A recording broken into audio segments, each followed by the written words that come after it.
पावकानः सरस्वती वाजेभिर्वाजिनीवती यज्ञं वष्टुधिया वसु। ओम शांतिः शांतिः शांतिः। स्वामी इंद्रवेश विद्यापीठ टिटोली के संस्थापक संचालक और इस सारे कार्यक्रम की धुरी जो निरंतर प्रेरणा के स्रोत बने हुए हैं, आदरणीय स्वामी आर्यवेशी महाराज, सभी पूज्य सन्यासी वृंद, विद्वज्जन, मातृशक्ति, बच्चों, सज्जन मनभाव। असल में अब तो आपका पेट ये कह रहा है कि अब दिमाग की खुराक बहुत मिल गई, इस वाली खुराक की अब आवश्यकता नहीं है, इसलिए बहुत लंबी चर्चा करने का कोई मतलब भी नहीं, अवसर भी नहीं। मुझे तो केवल एक बात कहनी है, इस सम्मेलन में आए हैं और ये अद्भुत सम्मेलन, यहां क्रीम आई है, यहां चिंतक लोग आए और एक चिंतन दिया, तो मैं इसमें प्रवचन भाषण नहीं कर रहा हूं, मैं केवल निवेदन कर रहा हूं कि जो चीजें हमने यहां बैठ के विचार की हैं, चिंतन की हैं, उन्हें अब हम लागू करें, ये प्रयास हम करें। महर्षि दयानंद जी महाराज को हम अपना आदर्श माने, याद रखना। जब भी कभी ऐसा लगे कोई कठिनाई आती है, कोई परेशानी, कोई बाधा आती है, तो महर्षि का जीवन देखा करें।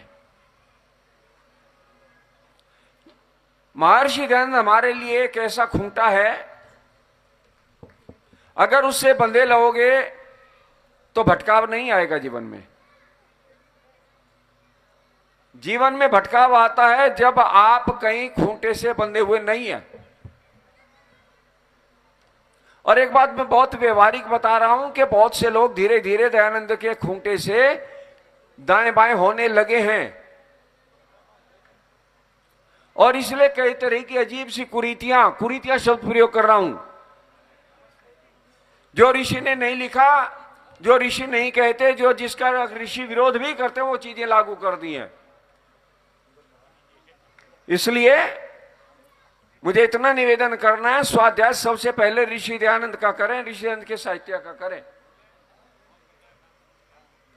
और 3 पुस्तकों को सबसे पहले, सबसे छोटी पुस्तक है आर्योदस्य रत्नमाला, इसे सबको कंठस्थ कर लेना चाहिए।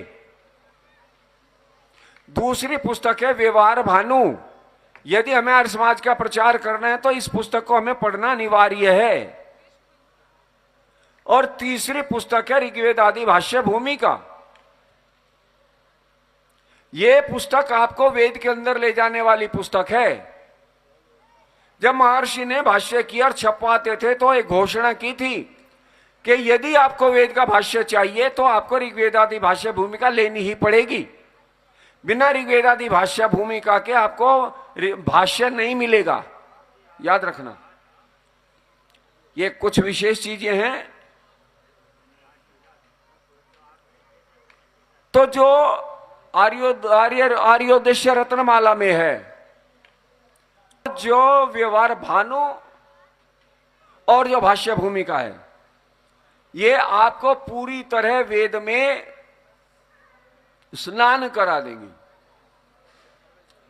आप एक काम अक्सर करते हो, सब संस्थाएं करती हैं, सुनो ध्यान से।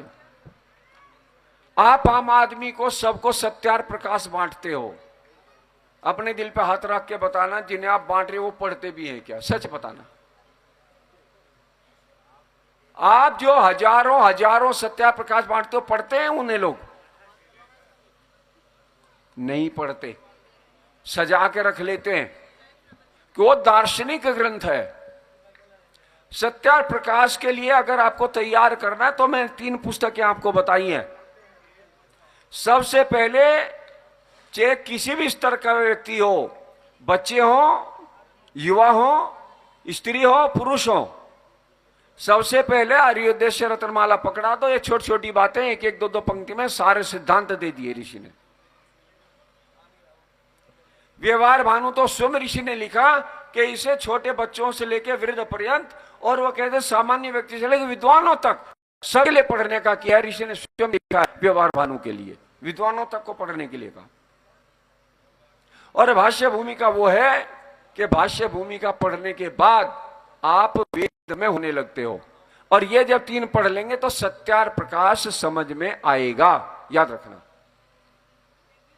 ले हम यहां पे जो विचार किए, चिंतन किए, हम यहां से जाएं और स्वाध्याय और साधना, ये 2 चीजें जीवन में, आप चाहे गृहस्थी हो, चाहे आप सन्यासी हो, वानप्रस्थी हो, ब्रह्मचारी हो, विद्यार्थी हो, बड़े हो, छोटे हो, आपको 2 काम करने ही चाहिए, स्वाध्याय और साधना।